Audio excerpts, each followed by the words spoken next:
దశాబ్దాల స్వప్నం సాకారమైంది. ఎన్నో ఏళ్ల నిరీక్షణ ఫలించింది. ఎటకేలకు బెంగాల్ కోటపైన కమలం వికసించింది. మోడీ, అమిత్ షా వ్యూహాలతోటి మమతా బెనర్జీ నాయకత్వంలోని టీఎంసీ చిత్తుగా ఓడిపోయింది. గడ్డిపులను విసిరేసి సిగపై కమలాలను పెట్టుకున్నారు బెంగాలీలు. యావత్ భారతవాణి ఆసక్తిగా ఎదురు చూస్తున్నాం. పశ్చిమ బెంగాల్ ఫలితాల్లో బీజేపీ విజయబేరి మోగించింది. మమతా సామ్రాజ్యాన్ని కుక్కటి వేలతోటి పెకిలించింది.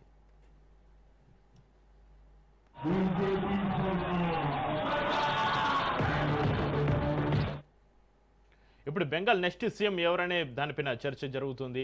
బెంగాల్ సీఎం రేసులో ప్రముఖంగా నలుగురు పేర్లు వినిపిస్తున్నాయి. సీఎం రేసులో శివేందు అధికారి, సామిక్ భట్టాచార్య, నిశిత్ ప్రామాణిక్, దిలీప్ ఘోష్ ఉన్నారు. మహిళలకు ఛాన్స్ ఇస్తే గనక అగ్నిమిత్ర పాల్, రూపా గంగులీ పేర్లు వినిపిస్తున్నాయి. వీరిలో ఎవరికి సీఎం సీటు దక్కుతుందనే దానిపైన ఉత్కంఠ నెలకొంది.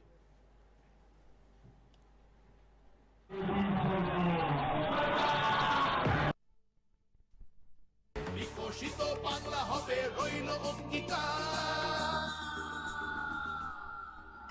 তাই পাল্টানো দরকার, চাই বিজেপি সরকার, পাল্টানো দরকার, চাই বিজেপি সরকার, পাল্টানো দরকার, চাই বিজেপি সরকার, পাল্টানো দরকার, চাই বিজেপি সরকার।